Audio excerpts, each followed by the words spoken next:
తప్పనిసరిగా తీసుకురా. మీ పోలీస్ బుద్ధి పోనించుకున్నారు కాదు. అది కాదు సీత, హోమ్ మినిస్టర్ గారు కావాలనే ఈ ప్రాంతానికి నన్ను ట్రాన్స్ఫర్ చేయించారు. హోమ్ మినిస్టర్ గారు పంపించారా? అవును సీత, ప్రతిసారి జరిగే ఎన్నికల్లో లక్షల మందితో గెలుపొందుచు ఎదురు నాయకుడిగా చలామణి ఏడుకొండల గారు చనిపోయారు. పేపర్లు చదివానండి. పాపం ఆత్మహత్య చేసుకుని చనిపోయాడు.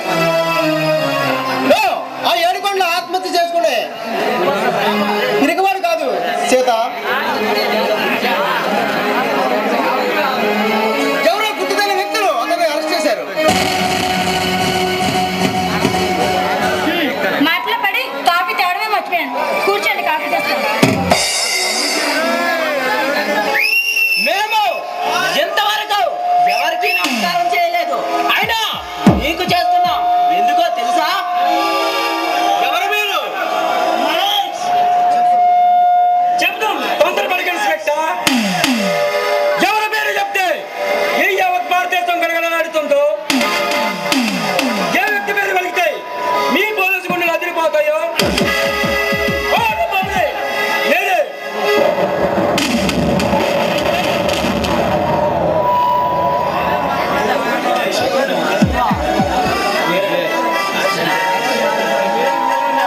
నీ పేరు? టైగర్.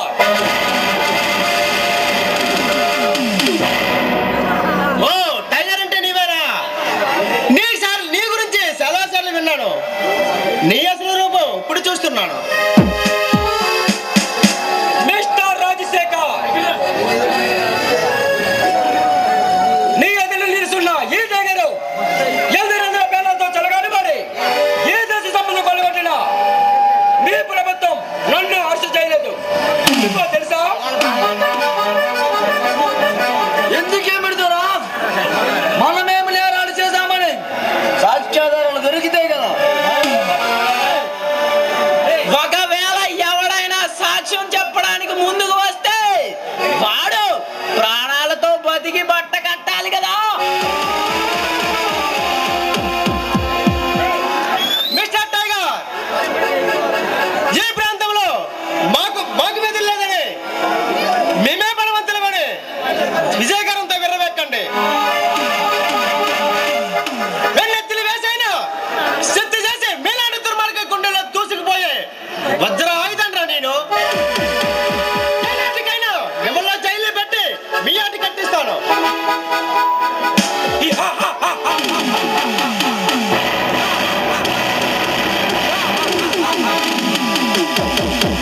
అమ్మల్ని జైలు పెట్టి మాటలు కట్టింటే దమ్మును నా మగడవా నీవు? అయితే ఏడాదిగా నిరూపించుకో నీలో శక్తి ఉంటే. మిస్టర్ టైగర్, నన్నంతగా తేలిక తీసివేయకు. నేను వాళ్ళు నెత్తిని సింధించినా సరే నా శక్తి ఏమిటో రుసూపిస్తాను. ఎందుకు మీరు వచ్చిన పని ఏమిటి? ఈ చుట్టుపక్కల ఏ కొత్త పోలీస్ ఆఫీసర్ వచ్చినా మా చెప్పు చేతుల్లో ఉంటూ అడుగు జాడల్లో ఉండవలసిందే. ఇన్స్పెక్టర్, దీపం ఉండగానే ఇల్లు చక్కబెట్టుకో. నీవు మాతో చేతులు కలిపితే మేము సంపాదించిన దాంట్లో సగభాగం ఇస్తాం. ఆలోచించుకో. ఓ, డబ్బు కోసం కొనియాలని వచ్చారా? డబ్బు కోసం కొక్కుర్తి పడే నీచుడు కాదురా ఈయన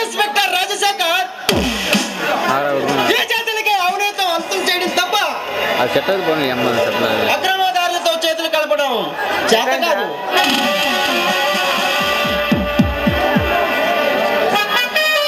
చనిపోయినా మాసిపోయినా ఎమ్మడి 7 పనుల కేసును బయట తీసి అది హత్య కాదు ఆత్మహత్య అని గుడ్డినామకతో చిన్నరాజాని అరెస్ట్ చేశామంటగా. అవును చేశాడు. ఆ చిన్నరాజుని ఎముకలు విరిసైనా సరే ఆ జనారం కింద ఇక ఎందరెందరో అస్తాలు ఉన్నాయని నిజాన్ని కక్కిస్తాను.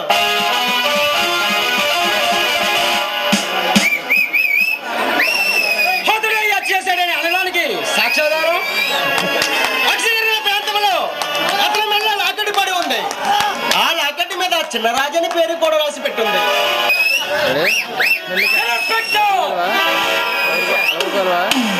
నువ్వు అరెస్ట్ చేసిన చిన్నరాజు ఎవరు అనుకున్నావు? మహామహాబలగాలినే 30 దెబ్బలు బట్టి 3 తల్లులను తగ్గించిన కొమ్మడి తీరిన రబడీలు సైతం ఒక భూమిలో ఆగినప్పుడు అరసరాము తమ్ముడు మిస్టర్ రాజశేఖర్, అలా పడుకో తగ్గుతుంటావు. మా బాస్ పరశురామ్కి పొలిటికల్ మూవ్మెంట్ ఉంది. మర్యాదగా మా చిన్న రాజుని వదిలిపెట్టామంటే నీకు ప్రమోషన్ వచ్చే ప్రయత్నం చేస్తాం. ఇన్స్పెక్టర్ మర్యాదగా మా చిన్నరాజును వదిలిపెట్టు లేదా నిన్ను శంకరగిరి మాన్యాల పంపగలడు మా బాస్ పరశురాం.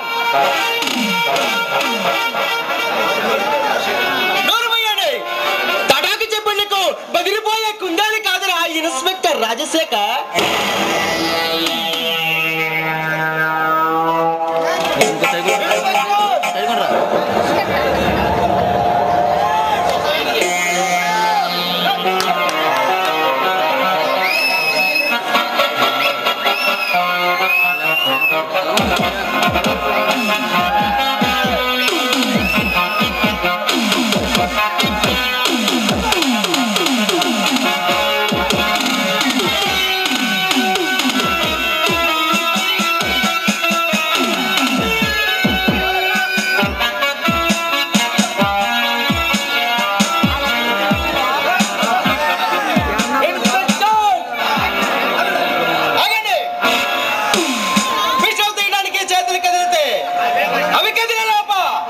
మీ ప్రాణాలు గాల్లో కలిసిపోతాయి. మిస్టర్ రాజశేఖర్, నువ్వు ఎంతమంది పోలీసు బలగాన్ని కాపలు పెట్టినా 30 దెబ్బలు పెట్టి జైలు గోడల బదులు కొట్టించి మా చిన్నరాజను జైలు తీసుకుపోతాను. అక్కడ చూపించు నీ ప్రతాపం. సవాల్ సైకి మిస్టర్ టైగర్, నా చేతిలో తప్పనిసరిగా ఓడిపోతారు. Minded get out.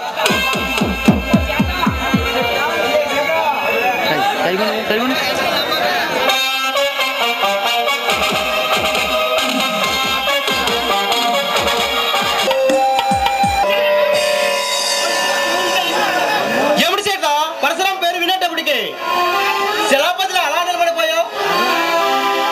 ఏమండి? ఆ పరశురాం మానవ రూపంలో దానవుడు. అతను కానీ అతను అనుసరించి కానీ ఏ ఇంట్లో కాలు పెడితే ఆ ఇల్లు బలకడనని ఎంతో మంది చెప్తుంటే నేను విన్నాను. భయపడికి చేత ఆ మానవకరం మందు మనల్ని ఏమీ చేయలేదు. ఏ నాటికైనా వాడిని కటకటల్లో నెట్టిస్తాను. సీత ఒక విషయం మర్చిపోయాడు. ఏంటంటే విషయం? మొన్న ఈ మధ్య చిన్నరాజాన్ని అందుకుని అరెస్ట్ చేశానని చెప్పాను. అతను ఎవరు అనుకున్నావు తెలుసా? పరశురామ తమ్ముడు.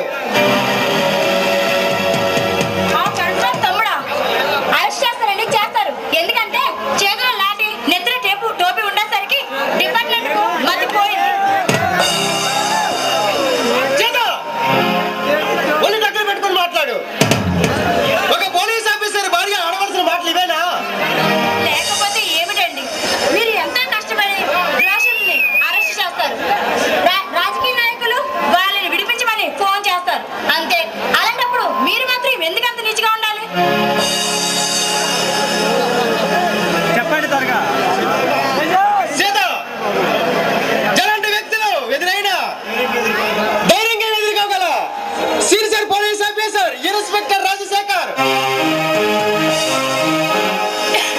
ఆ పరశురామ ఎంతటి వాడైనా జన్మ ప్లాన్లు వేసిన తన తమ్ముడిని నా నుండి తప్పించుకోలేడు. ఒకవేళ తప్పించుకున్నా నా కంఠంలో ప్రాణం ఉన్నంత వరకు వాడిని తప్పించుకోలేడు. నా కంఠంలో ప్రాణం ఉన్నంత వరకు వాడు తప్పించుకోలేడు.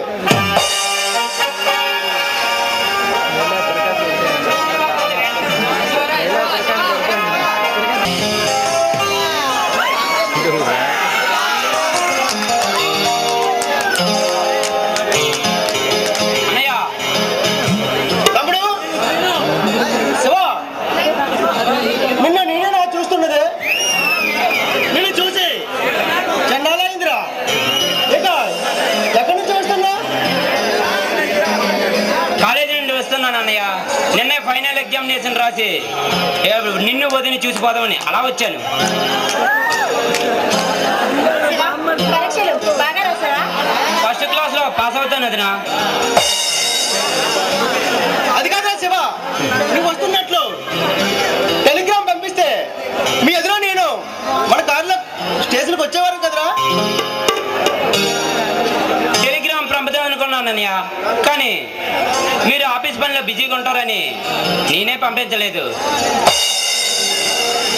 శివ, మావయ్య గారు క్షేమంగా ఉన్నారా?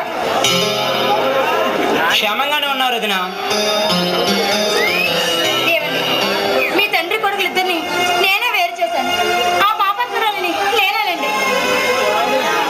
ఇందులో నీ తప్పే లేదు సీత. నాన్నగారే తొందరపడ్డారు. అసలు విషయం తెలిసిపోకుండా నాన్నగారే తొందరపడ్డారు. అసలు మీ ఇద్దరు ఏం మాట్లాడుతున్నారో నాకు అసలు అర్థం కావడం లేదు. నాన్నగారు ఏంటి, తొందరపడ్డం ఏంటి? తమ్ముడు, అది పెద్ద కథలేరా. జరిగింది ఏమిటో నాన్నగారు నీకు చెప్పే ఉంటారు. నిజమన్నయ్యా, ఆ భగవంతుడి సాక్షిగా చెప్తున్నాను. నాన్నగారు అసలు నాకు ఏమీ చెప్పలేదు. అవన్నీ నీకు ఎందుకులే కానీ పద, అన్నయ్య కలిపి ఫోన్ చేద్దాం. వదలా శివ, ఎప్పుడు బయలుదేరి ఏమో పద.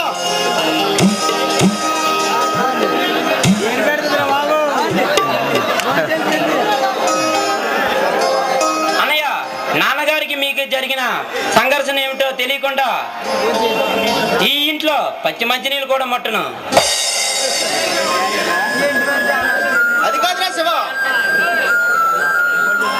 మీ ఎదురు నేను కాలేజీలో ఎంతో అపురూపంగా ప్రేమించుకున్నాం, పెళ్లి చేసుకోవాలని నిర్ణయించుకున్నాం.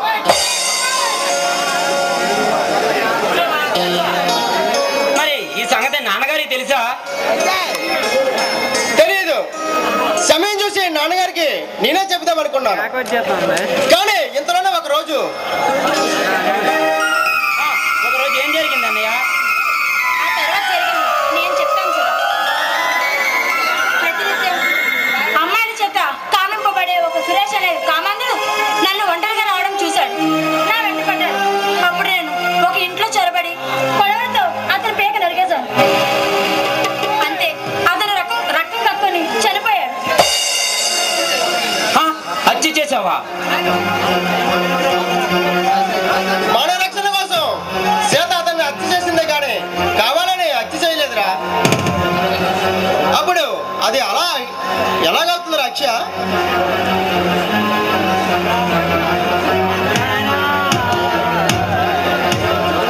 నిజమే అన్నయ్య, అలాంటి పరిస్థితుల్లో ఏ స్త్రీ అయినా కూడా అలా చేయడంలో తప్పేమీ లేదు.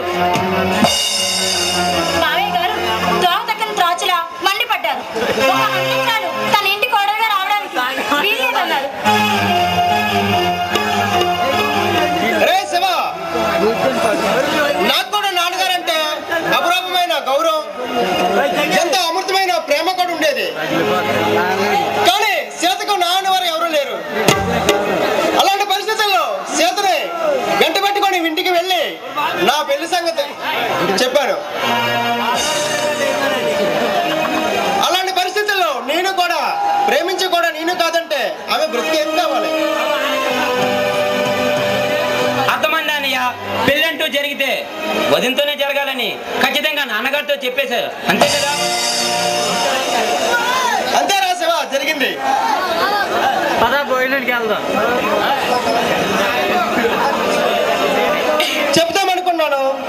నాన్నగారే నీతో చెప్పొద్దని నా చేత ప్రమాణం చేయించుకున్నారు. అన్నయ్య జరిగిందేదో జరిగిపోయింది కానీ నాన్నగారికి ఎలాగైనా ఈ సంగతి చెప్పి మీ ఇద్దరిని ఒకటిగా చేస్తాను. ఆ మంచి రోజు కోసం ఎన్నాళ్ళని ఎదురు చూస్తాను. అన్నయ్య పిడిగిరాలపట్నంలో మాచరపూడి గ్రామంలో నా ఫ్రెండ్ ఒక రచయిత మట్టపల్లి ఉన్నాడు. ఆయన కలుసుకొని వెంటనే తిరిగి వస్తాను అన్నయ్య. వెళ్ళి త్వరగా రా మరి.